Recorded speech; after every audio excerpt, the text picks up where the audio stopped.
Sarah, hello. Hello. Hi, Graham. Lovely to see you. Lovely to see you again. Great, wonderful. So it's 3 o'clock now. So here in the main stage, we'll carry on with our Council of Europe themed afternoon. And I want to introduce Sarah Breslin and Jose Nojons, who are here to talk about the ECML. I'll let them explain what exactly that is if you don't know what it is. But Alte is a member of its professional network forum. And Sarah, if I may say, your predecessor is now our chair of the trustees, that's Valdek Martinjuk. And so, you know, we have a very strong connection with the ECML. And therefore, thank you very much for coming to our event today. So, Sarah, the floor is yours. You just need to, there we go, there's your presentation on there. Perfect. Okay, the floor is yours. Thank you very much, Graham. Good afternoon, everyone, and welcome to this second presentation, this time from the Council of Europe's European Centre for Modern Languages. My name is Sarah Breslin, and I'm the Executive Director of the ECML. And I'm really only here today to top and tail this presentation, because most of the hard work will be done by one of our leading experts in the field of assessment, Jose Nojons, and I'll be handing over to him shortly. Just a quick thank you to Alte, especially to Graham, to Mariangela and to Nick for inviting us to speak to you today. As Graham said, I'm taking the opportunity to tell you a little bit about the presentation, about the European Centre for Modern Languages, for those of you who perhaps don't know the Centre very well. It's an enlarged partial agreement of the Council of Europe, situated in the beautiful city of Graz in Austria. And we work at the interface of policy, research, teacher education and practice in the field of language education. We support member states to implement language policies and practices aligned with the fundamental values of the Council of Europe, democracy, human rights and the rule of law, which in the context of language education are operationalised in what my colleague was talking about, plurilingual and intercultural education, which contributes to democratic cultures. But how do we do it? We do it in a 4-year programme based on identified priorities in our member states. And that combines development projects with training and consultancy, where a development project has been completed and then is taken, the outputs are taken into member states and adapted and contextualised. We also, of course, have activities for a wider public, such as the European Day of Languages, webinars or participation in conferences such as this one. We work, of course, directly with our member states through the governing board, people from ministries of education usually, but also national institutions related to language education in the individual countries and with individual experts. But also through partnerships. We have a long-standing partnership with the European Commission, and it's the European Commission that allows us to co-fund the activities that Jose will talk to you about in a moment. And another very important partnership, which has been mentioned several times today, is our professional network forum. It was established in 2012, really to bring together all of the INGOs working in the field of language education so that we can tap into each other's expertise, learn from each other, share our research projects and perhaps work on new joint projects. And Alte is a long-standing and very important member of the ECML for us. I just wanted to show you how we organise our resources, because after 25 years working in language education, we've covered a vast amount of activities, and they're organised here in these thematic areas. Of course, the thematic areas overlap, but it's just an organisational tool to help you find things. But what lies at the heart of it is supporting the professionalisation of all actors in the field. And the current title of our programme at the moment is exactly about evolving competences and changing contexts. And if we think about COVID, it's very much been a changing context for all of us. You can see that curricula and evaluation is one of the key thematic areas.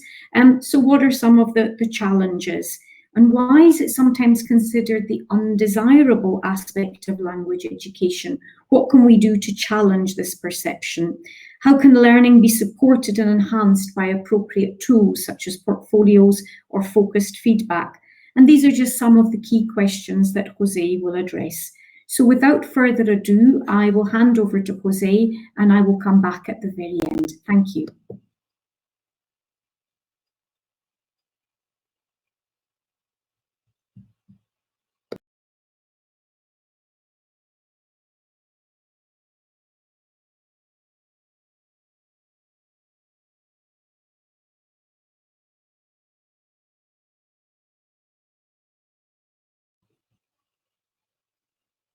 Jose, are you able to talk?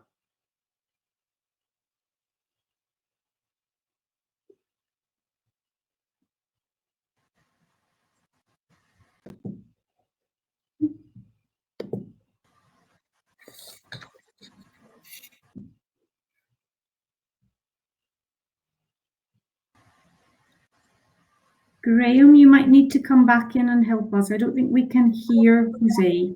Yes.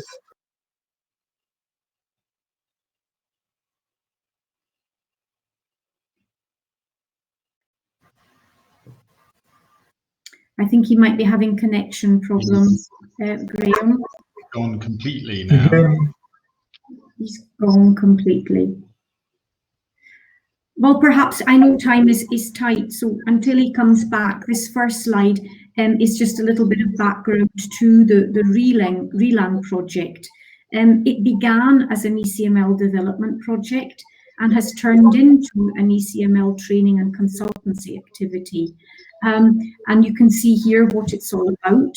And at the moment, and since 2012, we've had co-funding for this particular training and consultancy through the European Commission, which has allowed us to deliver around 70 workshops in 30 countries. And of course, because of the cooperation with the Commission, these can be ECML member states, but they can also be EU countries which are not ECML member states. And as indicated on the slide, it's all based on the linking procedure from the manual. And then from the publication that the ReLang team, which as a project team was ReLex, which was highlights from the manual, a kind of simplified version to get people started. And they're the tools that Jose and his colleagues use to deliver their workshops. You can see from this slide that the ReLang activities have developed over the years. Here you see a list of the different modules that countries can choose from.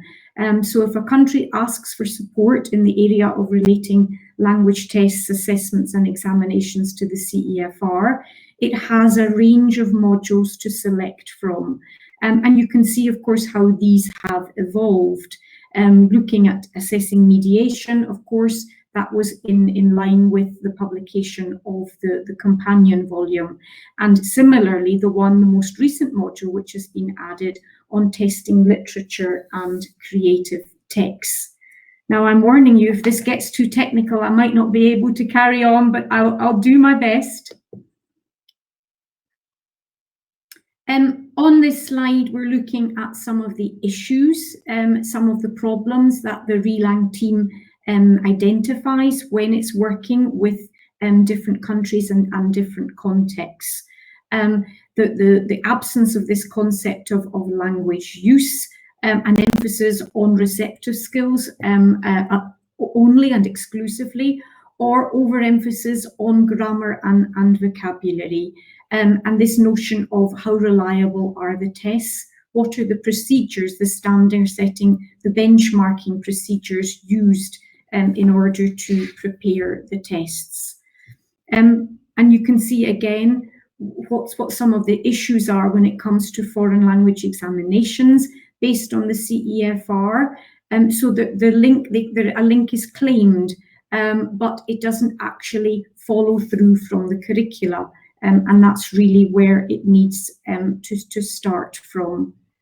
Now, I wonder if we should just pause for a moment and see if we can bring Jose back in.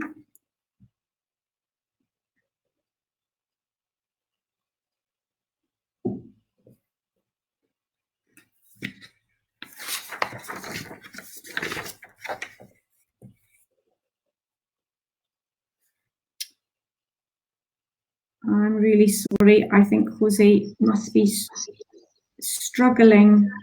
Oh, there's a connection. Something happening now. He needs to accept the invitation. Okay. To present on the screen. Oh, there he is. There I am. I'm sorry that it didn't work. How far did you get, Sarah? Jose, I covered this slide, but very superficially, because you're the expert. Yeah. So let me just go back to move on this. to the next one? Yeah. Great. Okay, Sarah, can I ask you to mute yourself while Jose is talking? So what we find is really that in many of the curricula and of the examinations that were shown to us, there is a lot of multilingual assessment, but less so of plurilingual competence. So the idea of switching from one language to another, or express oneself in one language or dialect and understand the person speaking another, call upon the knowledge of a number of languages, all of those things. Most of this is not present in many of the foreign language, was not present in many of the foreign language tests and examinations that were shown to us. But there was a need really to move backwards to the construction of a curriculum. But it must be said that nowadays, in many countries, we see that the curriculum has been adapted to, for example, what is said in the companion volume about mediation and about plurilingual and pluricultural skills. The next slide, please.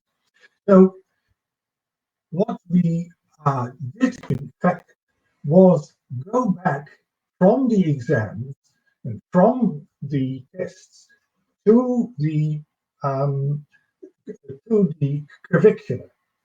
And in a way, this links up with what in the curriculum literature is called backward design and constructive alignment. Now, constructive alignment is devising teaching and learning activities and assessment tasks that directly address the intended learning outcomes. And the principle of constructive alignment then is based on the idea that educational assessment and learning activities need to be aimed at and aligned at with the learning objectives. Student behavior then and motivation is often determined by assessment, as you know. It is important then to realize that when tests and examinations recognizably assess the learning objectives, the students will be prepared to align their learning activities to the achievement of these objectives.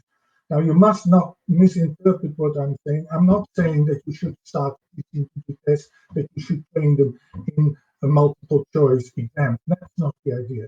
But to make it clear to them why they're learning, what the learning outcomes are, and to phrase these learning outcomes in language that the students can understand.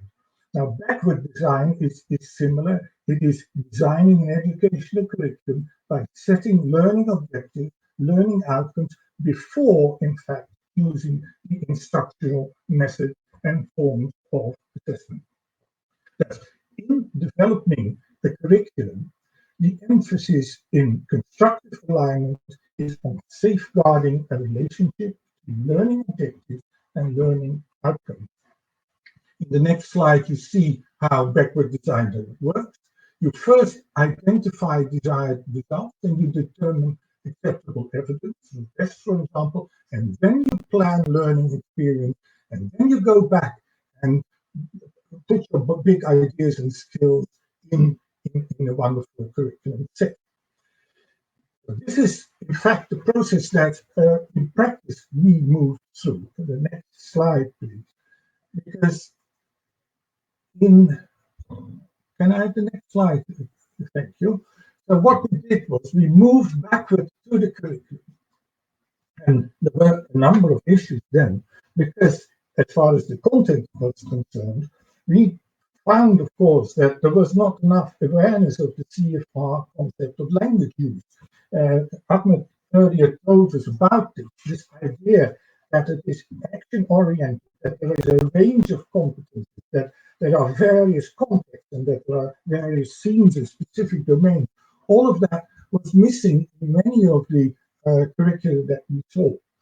The learning outcomes should then be termed, we found, in terms of can-do statements if the curriculum and the exam was to be linked to the CFR. The understanding and inclusion of the concept of mediation was very important, and still many countries are not sure whether they should include mediation and how to do that. And there is, of course, this understanding of pluricultural and plurilingual competence that was missing from many of the curricula.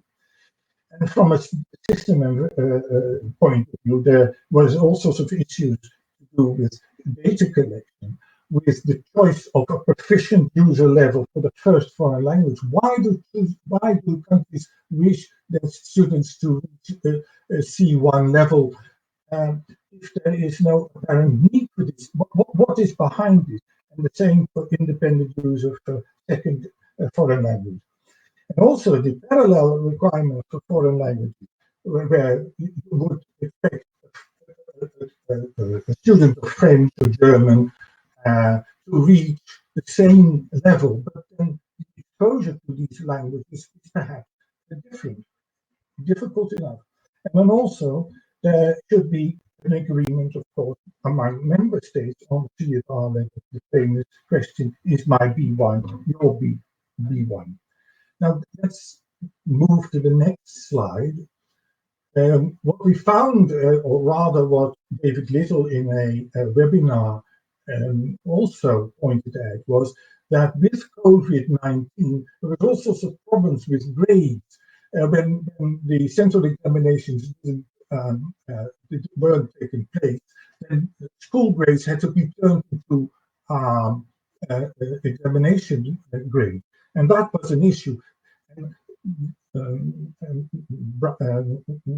David Little's point really is better forget about grades and start expressing your levels in terms of CFR can-do statements. Next slide, please. Next slide, yes. So when we had then another look at the curriculum, and many countries changed their curriculum, we could go back to assessment and make sure that relevant learning outcomes were selected in terms of CFR can-do statements, include the communicative language activities of reception, production, interaction, and mediation, and all of them rather than one or two that were easily tested. Align testing objectives with learning objectives, as I pointed out earlier. Set performance standards, determine a rationale for a minimum performance standard, and collect performance data in order to improve and adapt various processes. Now, as a conclusion, I would like to say that both in the process of renewing the curriculum and in these times of COVID-19, it's worth moving backwards to curricular goals from what the students perform in tests and examinations. This should be part of an ongoing validation or process of the curriculum, teaching, and the assessment, and it may help to think of new ways of providing evidence to stakeholders that students can do what the curriculum they can do. Over to you, Claire.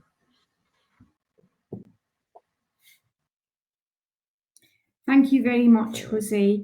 And I would just like to finish off by saying that Jose was probably too modest to mention the fact that the feedback from these relearn training and consultancy events has been overwhelmingly positive, sometimes with the same country coming back for more, but looking perhaps at a different language that they're offering in their curriculum, or moving from a focus on final examinations to how to adapt their curriculum. We've had more requests this year in 2021 than any time before, and that in the full knowledge that current workshops, of course, are all taking place online. So all credit to Jose and the other members of the Relang team. Just as a final comment, I would invite you to explore our website. It really is a treasure chest of resources. And to thank you all for listening, because it's really only as a community that we can work together to improve quality language education and build stronger, more socially cohesive European societies. So thank you very much.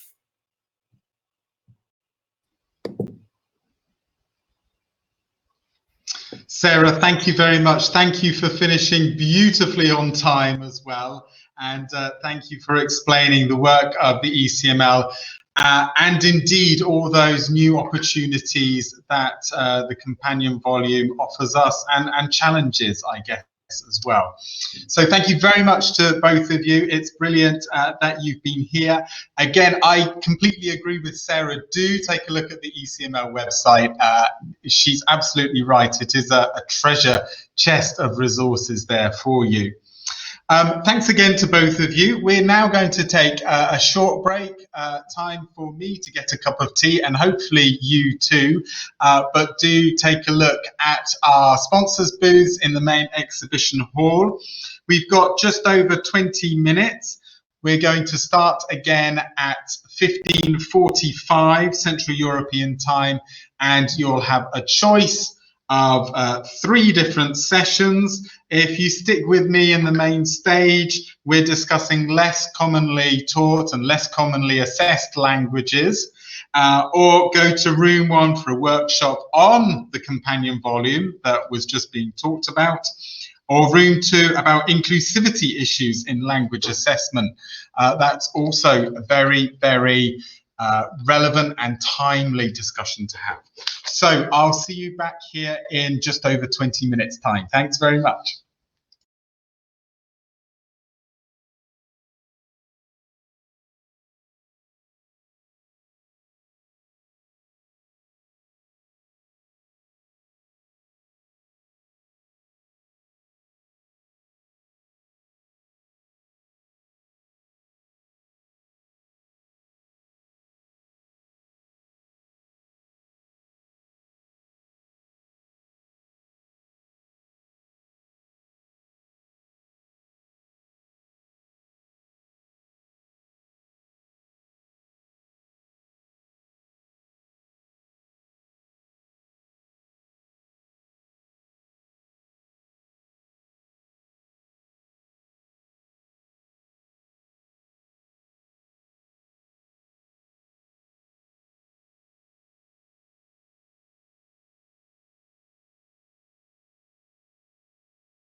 you.